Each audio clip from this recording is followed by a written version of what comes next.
to be home again in my land. I've been away so long, away so long. Are you still waiting there for me, my love? I'll soon be home again in my land.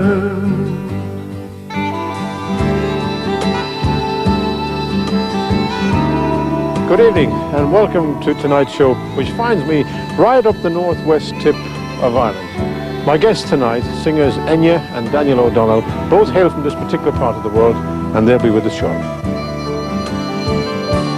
To be home again in my land, to be where I belong, where I belong. And I know I'll find a welcome there when I am home again in my land.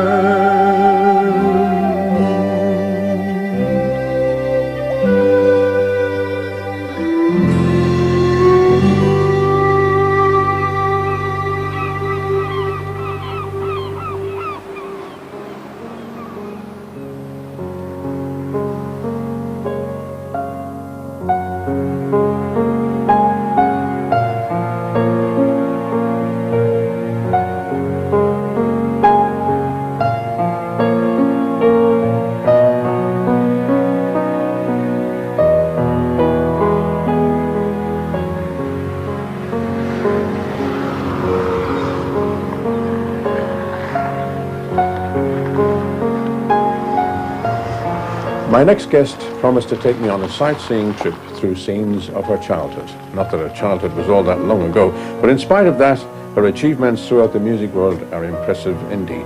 We met and drove to Mount Errigal, a place that is very special to her.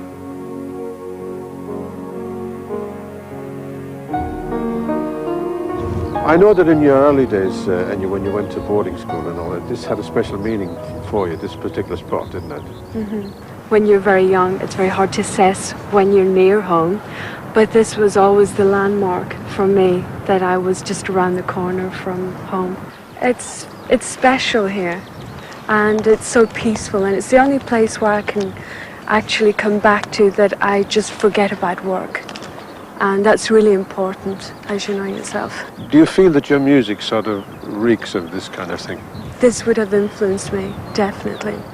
Now, so many people, their childhood is something they can quite easily forget about, really. It's a part of their life. You say, what was your childhood? Oh, it was okay. And they just talk about it. Now, my childhood has always been very special to me. Now, you're exactly the same, aren't you? Yes, with my childhood, there was so much music happening around me, and that has a great influence on me. And it's, you know, to my parents, my grandparents, they were involved in music. And I come from a very big family and very happy sort of memories of my childhood. Yeah. How many of you were there? There's 9 in the family. I have 4 brothers and 4 sisters. And where do you fit? I am, I like to put it, the 4th youngest. The 4th?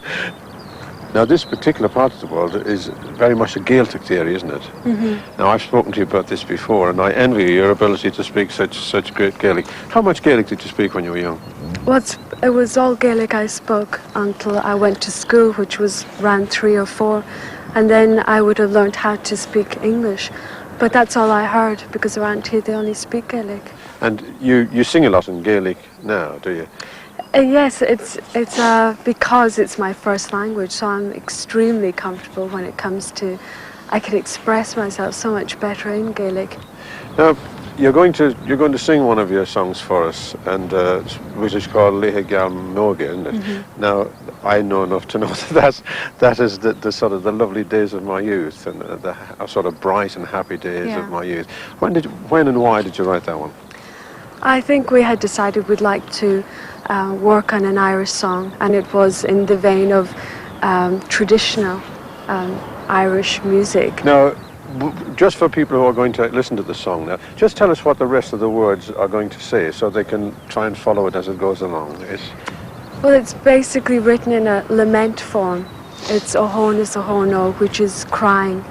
and it's really crying on the loss of my youth, and it's gone forever, and it's basically talking about the happy memories I had of my childhood. Yeah.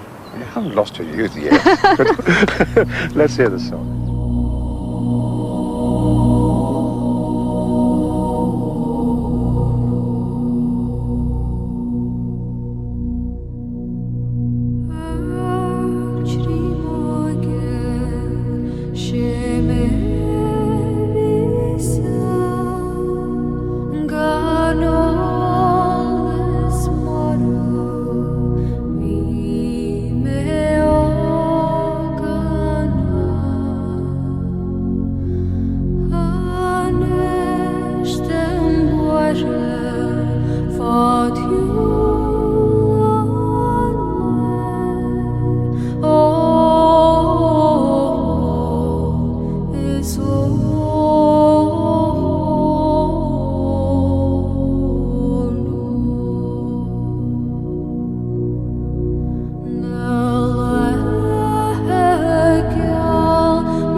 Well, we've just broken our little journey to pop in at a place called Leo's Tavern. Leo happens to be Enya's dad, and he's sitting here with us. Lovely to see you, Leo. Delighted to meet you. Because I've just discovered, actually, that chatting with Leo, that way back in the late 40s, I was on the old dance band circuit around this country, and I used to come and play at the local little church hall here down the road, and in many of the villages around here. And you were on the dance band circuit in those days too? Yeah, that's right. Yeah, we had a dance band here, an all-family dance band. My father, my mother, my brothers, and my sister and myself.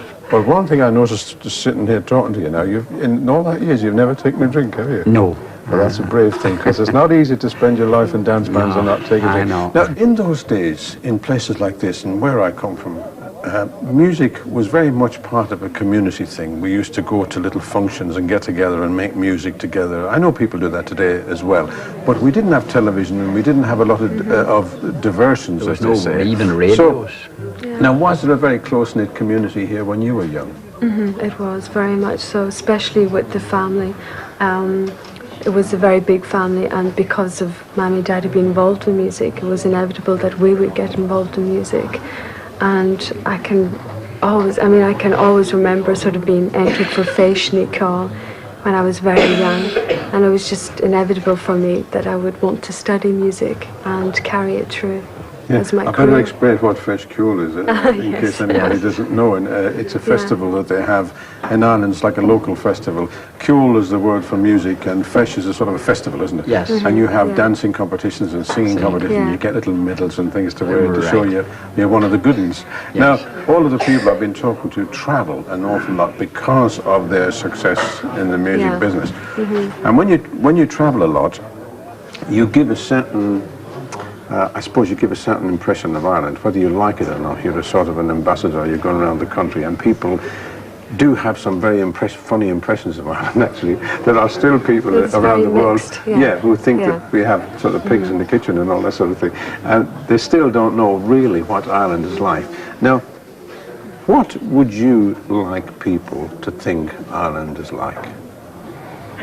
Well, for me, it's very special for me, especially in Gweedore. I come up, very often back to Gweedore, and generally they should see Irish people as very open and warm people, and very happy. And all these other stories, they should really try and forget them. Before we go, can I thank you, Leo, for having us here? Delighted indeed, and you're welcome at any time. Thank you. Hope to see you soon Lovely again. to see you. Let's go. This is Homeward. To translate that, it would have meant the sheltered plain. And you spent a lot of time here when you were a child. I've been looking for your sandcastles, but they're all gone. You spent a lot of time playing here on Sundays, I suppose. You would come here with your parents, would you? Well, this was like in the summertime. We used to come down here early in the morning and spend all day here, the family. And we'd leave here about 7 o'clock, 8 o'clock in the evening. And it was just exploring all around here. It was just great fun. Because we were going to do this thing together, and I've spoken to an awful lot of people about, asked them what they thought of your music and so on, so I get very honest opinions from different... And it's lovely, really, because so many people have said things to me like, well, I can't describe it really, but when I'm feeling terribly fed up or depressed or anything, I just put one of her albums on, and it has the most lovely soothing effect on me. Now, you must get that a lot, do you? That is it. It seems to be to a lot of people, they want to conjure up their own emotions and their own imagery with the music, and I think it's absolutely wonderful. People have said, quite unprompted, they say things like, I don't know, there's something lovely and warm and spiritual about it. It has that effect on me. Well, it's to do with the love I've had for voices, choral work, Gregorian chant. It's fascinating the way the voices can swell in and out. It's just wonderul, there's nothing else that can do that, really. Yeah. When I was young, in the early days, I used to sing a lot of the Gregorian chant. Really? Oh yeah, I used to do it. And Incredible. I loved it so much. And I still listen to it now every now and again. And that's the same thing, you see. It has that sort of, I don't know, it pacifies me. It's like the voice can be used as an instrument. You can sing solo, but also it's just... when you put layer upon layer of vocals like we work with it's just a blend. You don't really hear that this is 100 voices or 200 voices recorded. It's just an overall beautiful sound. Now, another thing about this place was the fact that you had a very, very close relationship with your grandparents, didn't you? And they were buried just near here. The Maragalan graveyard is just right beside here, and in the line of the song, the loss of comfort gone before is referring to them, because the beach attracts me to it. I love it. It makes me very happy. But now with my grandparents resting there, there's an element of sadness involved with being so happy to be back here.